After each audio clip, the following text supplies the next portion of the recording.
Welcome to all of you in study Priyamvada. आज हमारा topic राष्ट्रीय अर्थव्यवस्था में उद्योगों का योगदान। पिछले 2 दशकों से सकल घरेलू उत्पाद में विनिर्माण उद्योग का योगदान 27% में से 17% ही है, क्योंकि 10% भाग खनिज खनन, गैस तथा विद्युत ऊर्जा का योगदान है। भारत की अपेक्षा अन्य पूर्वी एशियाई देशों में विनिर्माण का योगदान सकल घरेलू उत्पाद का 25 से 35% है। उद्योगों की स्थापना स्वभावतः जटिल है।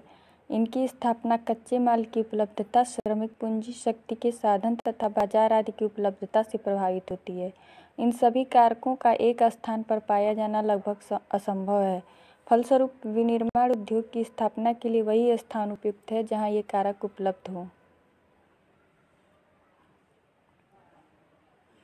उद्योग बाजार का संबंध निवेश, कच्चा माल अथवा उसके घटक, उत्पादन घटक, भूमि, श्रम पूंजी, श्रम उद्यमी, अवसंरचना, परिवहन, कारखाना, तैयार माल उत्पाद, परिवहन, बाजार, पूंजी इस पे निर्भर है। किसी उद्योग की अवस्थिति का निर्धारण उसकी न्यूनतम उत्पादन लागत से निर्धारित होती है।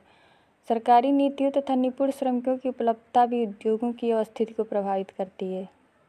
उद्योग की आदर्श अवस्थिति: उस स्थान पर कच्चा माल प्राप्त करने की लागत, उस स्थान पर उत्पादन की लागत, उस स्थान पर उद्योग की स्थापना का निर्णय, उत्पादन के वितरण की लागत।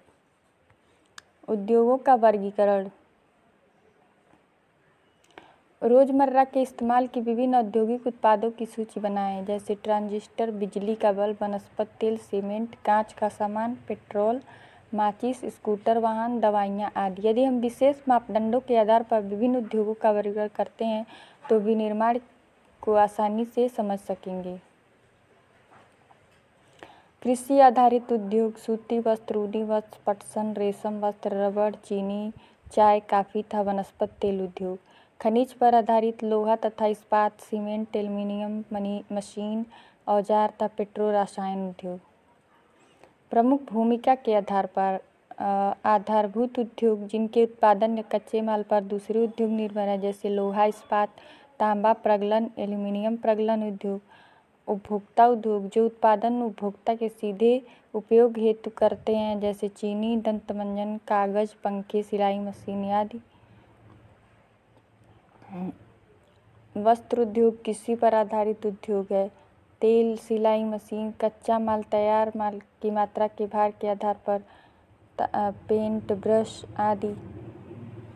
रेशा उत्पादन, बुनाई, कढ़ाई, बुनाई, रंगाई, परिष्करण, वस्त्र निर्माण, कच्चा रेशा, सूत, कपड़ा, वस्त्र, सीमेंट।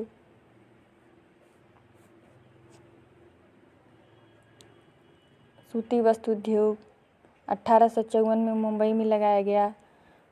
यूरोप 2 विश्व युद्धों से जूझ रहा था तथा भारत इंग्लैंड के अधीन था। ऐसे में इंग्लैंड में कपड़े की मांग आपूर्ति हेतु भारतीय सूती वस्त्र उद्योग को प्रोत्साहन मिला। आरंभिक वर्षों में सूती वस्त्र उद्योग महाराष्ट्र तथा गुजरात के कपास उत्पादन क्षेत्रों तक ही सीमित थे। इस उद्योग का कृषि से निकट का संबंध है। कृषकों को कपास चुनने वालों, गांठ बनाने वालों, कताई करने वालों, रंगाई करने वालों, डिजाइन बनाने वालों, पैकेट बनाने वालों और सिलाई करने वालों को यह जीविका प्रदान करता है।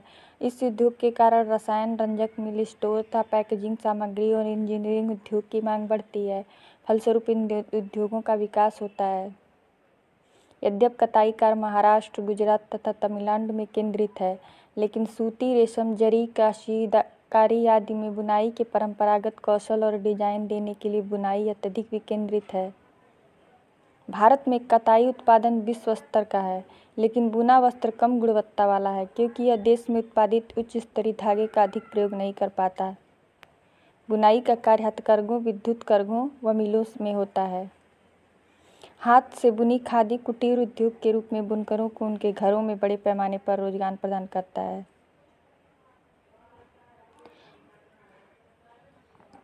हमारे देश में विद्युत चलित करघों तथा हथकरघों द्वारा निर्मित लुमेज की अपेक्षा कारखानों द्वारा निर्मित लुमेज को कम रखा गया। भारत जापान को सूत का निर्यात करता है। भारत बने सूती वस्त्र के अन्य आयातक देश संयुक्त राज्य अमेरिका, इंग्लैंड, रूस, फ्रांस, पूर्वी यूरोपीय देश, नेपाल, सिंगापुर, श्रीलंका तथा अफ्रीका के देश हैं। सूती रेशे के विश्व व्यापार में हमारे देश की भागीदारी काफ़ी महत्वपूर्ण है। यह कुल अंतर्राष्ट्रीय व्यापार के लगभग 1/4 भाग है और हमारे कताई कारखाने विश्व स्तर पर प्रतिस्पर्धा कर सकते हैं और हम जो सूत पैक करते हैं उसका उपभोग करने में सक्षम हैं।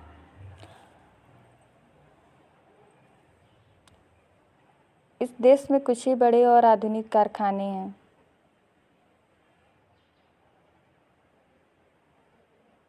इस उद्योग की एक बड़ी कमी है जिसके परिणाम स्वरूप हमारे बहुत से कताई करने वाले सूती धागे का निर्यात करते हैं, जबकि परिधान निर्माताओं को कपड़ा आदान करना पड़ता है। तो इसी के साथ अपना टॉपिक समाप्त करते हैं। तब तक के लिए गुड डे।